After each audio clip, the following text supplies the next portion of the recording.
September 14th, 1945.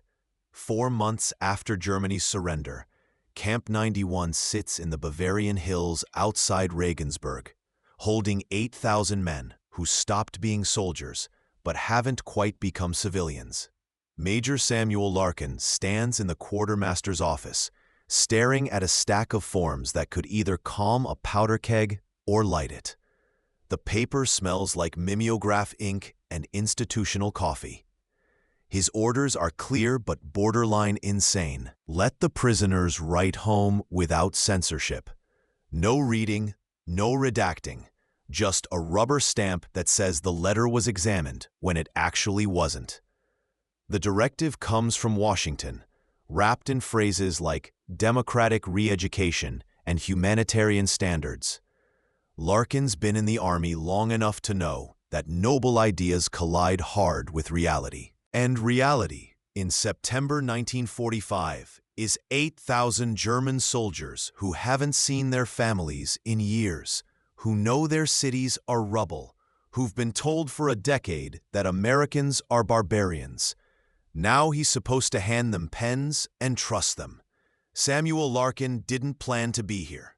Back in Pennsylvania, he ran a print shop with his father, setting type for wedding announcements and church bulletins. Clean work, predictable. When the draft came in '42, they sent him to quartermaster school because he understood inventory and logistics, because he could count things that mattered: boots, blankets, bullets. By Normandy, he was managing supply depots behind the lines, coordinating convoys through towns with names he couldn't pronounce. He saw combat exactly once, when a Luftwaffe straggler strafed a truck column near Cannes. The explosion threw him 15 feet into a ditch. He crawled out with a cracked rib and a Purple Heart he never wore. Now, at 34, Larkin finds himself supervising Camp 91, a sprawling complex of wooden barracks and barbed wire that used to be farmland. The prisoners arrived in waves through the summer, infantry mostly, pulled from the final collapse in Bavaria and Austria. Some still wore Wehrmacht gray. Others had cobbled together civilian clothes from whatever they could scavenge. They came in trucks and trains, exhausted, bewildered, relieved to be captured by Americans instead of Soviets. The camp itself is functional but Spartan. Rows of barracks stretch across muddy fields. Guard towers mark the perimeter. Mess halls serve thin soup and hard bread, better than what the German army provided in the final months, but nothing resembling abundance. The prisoners work. They repair roads, clear rubble, sort supplies. It's labor, not punishment. The Geneva Conventions are clear on that. Still, the men move like ghosts through their routines. They've lost the war, and most of them know they've lost something larger too. Larkin walks the camp every morning, checking supplies, talking to guards, watching for signs of trouble. The Americans are young, farm boys from Iowa and factory workers from Detroit, 19 and 20 years old. Suddenly responsible for men who killed their friends a year ago. The tension simmers beneath the surface, manageable, but never absent. Some guards are professional. Others nurse grudges. Larkin makes a point of rotating shifts to avoid problems. The directive arrives on a Tuesday. Colonel Peter Wallace calls him to headquarters, a converted schoolhouse with peeling paint and a leaky roof. Wallace is career Army, West Point, stiff-backed and precise. He slides the orders across the desk without comment. Larkin reads them twice, certain there's been a mistake. Weekly correspondence privileges for all prisoners. One sheet of paper, 18 by 25 centimeters. No content restrictions. Examination stamp only. No actual censorship. The goal, according to the memorandum, is to demonstrate democratic values and facilitate re-education. Larkin looks up. Sir, this says no censorship. Does that mean? It means what it says, Major. They write whatever they want. We stamp it examined and send it through the postal system. That's a security risk. Wallace leans back in his chair. The springs creak. Washington believes the risk is acceptable. The thinking is that treating them humanely now prevents problems later. Hearts and minds, Major. We're supposed to win those too. Larkin thinks about 8,000 letters leaving camp every week. Messages about guard rotations, supply deliveries, troop movements. Complaints about treatment that Soviet propagandists would love to quote. Testimonials to Nazi ideology that could embarrass the occupation. The variables multiply in his head like bad math. But orders are orders. When do we start? Next week. You'll coordinate with the translators and postal officers. Keep it organized. And Major, Wallace's expression doesn't change. If this goes sideways, it's on both of us. The first delivery arrives Thursday. 20 crates of paper forms, pre-cut and numbered. Each sheet has a header in German and English. Prisoner correspondence, Camp 91. Space for sender's name, prisoner number, recipient address. 15 lines for the message. Simple, utilitarian. Larkin assigns 2 sergeants to distribute them, 1 form per man, issued at morning assembly. The reaction is immediate and unanimous. Disbelief. In the barracks, prisoners huddle over the forms like they're examining counterfeit bills. Some laugh, others argue in rapid German. A few tear the sheets in half, convinced it's a trap. Sergeant August Ritter, a former artillery officer with a scarred face and hollow eyes, writes his entire message in cipher. Larkin finds out later when the translators flag it. The cipher is crude, something Ritter probably learned in training. Larkin approves it anyway. Let him test the system. Let them all test it. The first batch goes out on Friday. 300 letters, each stamped with a seal, examined by US 4066. The number means nothing. It's administrative theater, a rubber stamp that suggests scrutiny without delivering it. Larkin watches the mail truck leave, a GMC converted for postal duty, bouncing down the rutted road toward Munich. He wonders how many of those letters will actually arrive. How many families are left to receive them? 2 weeks later, the responses start coming back. Thin envelopes with German postmarks, Hamburg, Frankfurt, Leipzig. The prisoners who receive them stand in the mess hall, holding the letters like religious artifacts. Some read them immediately, right there in line. Others pocket them, waiting for privacy. One man, a corporal named Fischer, opens his letter at dinner and starts weeping. Not quiet tears, full, gasping sobs that echo through the hall. The guards tense. Fischer's friends pull him aside, calm him down. Later, Larkin learns that Fischer's wife survived the bombing of Dresden. The letter was the first confirmation he'd had in 9 months. Colonel Wallace summons him again in late October. The correspondence program has been running for 6 weeks. Over 12,000 letters have left the camp. Wallace wants numbers, statistics, evidence that this experiment isn't breeding chaos. Larkin brings a folder of data compiled by his clerks. Average delivery time, 14 days. Reported losses, less than 2%. Incidents of contraband or coded messages, 0 confirmed, 3 suspected. Prisoner morale, subjectively improved. Disciplinary infractions, down 11% from the previous month. Wallace studies the numbers. The Soviets are complaining. About mail? About propaganda. They claim we're using correspondence to paint ourselves as liberators, while they're portrayed as oppressors. Wallace taps the folder. There's political pressure to reinstate full censorship. Larkin keeps his voice level. Sir, reinstate implies we ever had it. We stamped letters. We didn't read them. That's the problem, Major. Now people think we did. And if we start censoring now, the prisoners will assume we were lying all along. Wallace closes the folder. I need you to audit the program. Random samples. 50 letters per week. Translated and reviewed. Find out what they're actually writing. And if there's anything inflammatory, I need to know before Berlin does. The audit begins Monday. Larkin assigns 2 translators, both civilian specialists recruited from Munich University. Former academics who spent the war years dodging conscription and bombs. They work in a converted storage room, translating letters under dim bulbs and weak coffee. The content surprises everyone. Most letters are mundane. Descriptions of daily routines, requests for family news, expressions of relief at being alive. Some include criticism of the Nazi regime, carefully worded but unmistakable.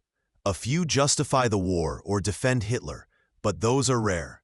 The overwhelming majority are just men writing to their families, trying to rebuild connections across the wreckage.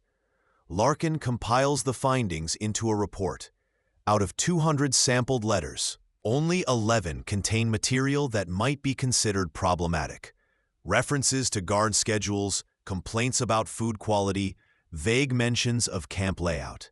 Nothing operational, nothing exploitable. He recommends continuing the program without changes. December brings snow and an inspection from Army counterintelligence. Captain Raymond Dorsey arrives with 3 assistants and a checklist of security concerns. He's younger than Larkin, maybe 29, with the polished confidence of someone who's never managed 8,000 people on the edge of exhaustion. Dorsey wants to intercept correspondence from 10 high-risk prisoners, former SS, intelligence officers, anyone with potential access to sensitive information. Larkin agrees, mostly because refusing would invite more scrutiny. The surveillance operation takes 2 weeks. Dorsey's team flags every letter from the 10 suspects, analyzes them for coded language, cross-references names and addresses. They find nothing. The SS man writes to his mother about missing her cooking. The intelligence officer asks his brother to check on his dog. Human concerns, translated into careful German on rationed paper. Dorsey delivers his verdict in Wallace's office. No actionable intelligence, no evidence of operational security breaches. He sounds almost disappointed. The program appears clean. Wallace nods. Then we continue, with one recommendation. Dorsey opens his briefcase, pulls out a typed memo. Incentivize good behavior. Extra correspondence privileges for prisoners with exemplary conduct. It creates a reward structure and reinforces discipline. Larkin sees the logic. Prisoners who follow rules get more letters. Those who cause trouble lose privileges. It's carrot and stick psychology, simple but effective. Wallace approves the change that afternoon. Starting in January, model prisoners earn an additional letter per month. The announcement goes out the next day. Disciplinary incidents drop by half within a week. The nights change.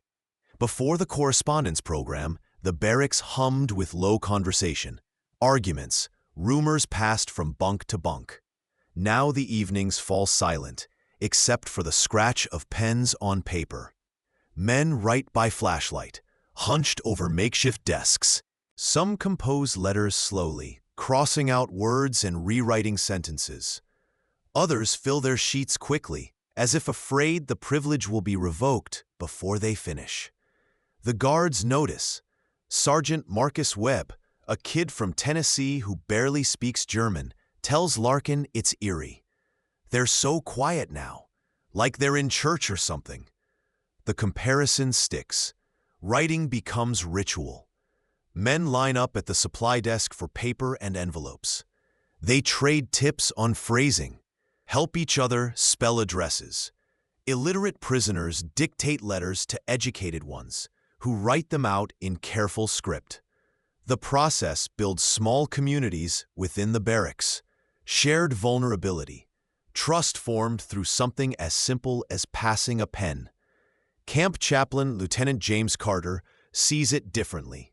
"They're not writing letters," he tells Larkin one night over weak coffee in the officers' mess. "They're writing themselves back into existence.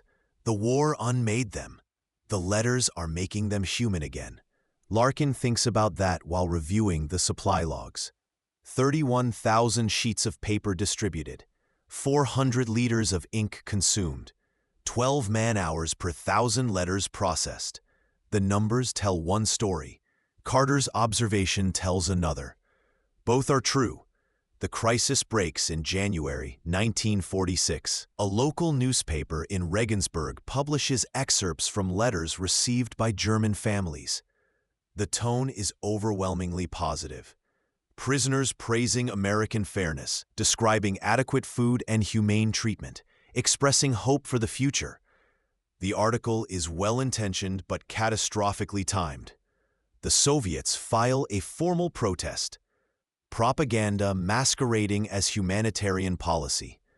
The complaint goes through Berlin, up to Frankfurt, eventually landing on Wallace's desk with red priority stamps. Headquarters wants explanations. Wallace calls Larkin at 2 in the morning. They're talking about shutting down the whole program, reinstating full censorship across all zones. Larkin doesn't sleep. He spends the night drafting a 12-page memorandum. Every statistic, every data point, every measurable outcome from the correspondence program. Disciplinary infractions down 63% compared to camps with strict censorship. Escape attempts, 0. Assaults on guards, 2, both alcohol-related, both before the program started. Cooperation with work details, 94% compliance. The numbers don't lie. Freedom, even supervised freedom, produces stability. He submits the memorandum at dawn. Wallace forwards it to Frankfurt with his endorsement. 3 days later, the decision comes back. The program continues, reclassified as Experimental Democratic Correspondence Initiative. It becomes a model. Other camps request copies of the protocols. By March, the camp population has shrunk to 2,000. Prisoners are being released in waves, 500 per month, processed back into civilian life. Many leave with prearranged jobs and housing, coordinated through correspondence with families and local authorities. The letters that started as emotional outlets have become practical tools for reintegration. A man who knows he has a place to go causes fewer problems during release processing. German civil authorities, initially skeptical of the occupation, begin viewing the American postal system as a legitimate bridge between military control and reconstruction. Larkin receives transfer orders in early April. Frankfurt, staff position, coordinating supply logistics for the occupation zone. He packs his files, including every report on the correspondence program. On his last day at Camp 91, he finds a package on his desk. No return address. Inside are hundreds of letters, all addressed to American guards and officers. Thank you notes, written in simple German or broken English. Most are unsigned. One catches his attention. The handwriting is neat, the grammar careful.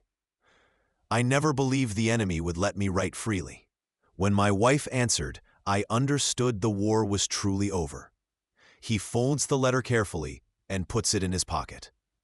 The war ended in May 1945, but maybe it's still ending now, one envelope at a time. The documentation from Camp 91 gets filed away, buried in the bureaucratic archives of the occupation. Years pass. The Cold War begins. Korea happens, then Vietnam. The correspondence program is mostly forgotten, a footnote in a forgotten chapter. Then, in the 1970s, a graduate student at Georgetown researches prisoner of war policies and finds the Camp 91 files in the National Archives. The reports survive. Statistical analyses, sample letters, Larkin's memorandums. The student's dissertation argues that the Regensburg experiment influenced post-war prisoner policies, introducing concepts of monitored freedom and trust-based discipline that appeared later in Korea and Southeast Asia. Samuel Larkin retires from the Army in 1962 as a colonel. He returns to Pennsylvania, reopens the print shop his father closed during the war. He never talks about Camp 91. When asked about his service, he mentions Normandy, the logistics work, the cold winter of '44. He doesn't mention letters or rubber stamps or the gamble of trusting 8,000 former enemies with paper and pens. He dies in 1989, weeks after the Berlin Wall falls. His obituary in the local paper notes his military service, his community involvement, his family. It doesn't mention September 1945 or the experiment that worked when everyone said it wouldn't. The students he trained, the men who served under him, remember something different. They remember the major who believed that dignity could be more powerful than control, that freedom, tested under supervision, might prove more durable than freedom simply declared. The paradox survives him. In the space between total control and absolute freedom lies something more complex and more human. Trust, measured in carefully chosen words, delivered through mail trucks across devastated landscapes, proving that even enemies can become correspondents when given the chance. Camp 91 exists now only in archives and academic footnotes, but the principle endures. Sometimes the most effective weapon isn't force or surveillance. Sometimes it's just a sheet of paper, a stamp that means nothing, and the revolutionary assumption that people, even defeated people, might write themselves back into humanity if someone lets them try.